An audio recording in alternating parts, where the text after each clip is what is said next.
Use and throw, ఇది నేను ఇంతకుముందు కూడా ప్రస్తావించింది.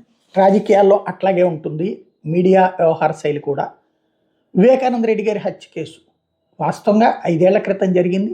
ఆ నిందితుడే తర్వాత అప్రూవర్గా మారి మొత్తం నేనే కథలు చెప్తానన్నాడు. చంపినోడే ఎవడెవడు పేరులో చెప్పడం, దాని చుట్టూ తన కథంతా నడపడం, ఈ కథంతా జరిగింది.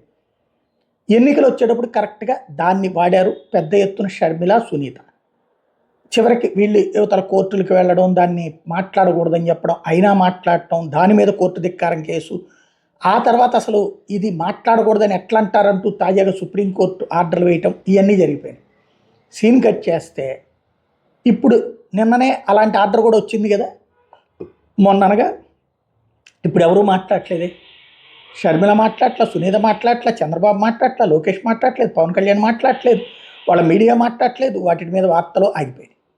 మొన్నదాకా రోజు ప్రజల మీదకి ఆ విషయాన్నే దృష్టికి తీసుకొచ్చి ఇట్లాంటి రాక్షసుడిగా ఓటేయడం, ఇట్లాంటి వాడిగా ఓటేయడం, స్వార్థపరుడు, తల్లి వదిలేశాడు, తల్లి వదిలేసింది, తల్లిని వదిలేశాడు, తల్లి తిరస్కరించింది, చెల్లి తిరస్కరించింది, చెల్లెళ్ళు వద్దన్నారు, కుటుంబం వదిలేసినటువంటి వాడు ఇట్లాంటి వాడిగా ఓటేసేదని జనం తిట్టుకుంటున్నారు అన్నటువంటి వాళ్ళు ఇప్పుడు ఆ కేసు పక్కెళ్ళిపోయింది, ఆ వార్తలు పక్కెళ్ళిపోయినాయి. అంటే ఎంతవరకు అవసరమో దేన్నైనా సరే, ఏ శవాన్నైనా ఎంతవరకు అవసరమో అంతవరకే వాడతారు.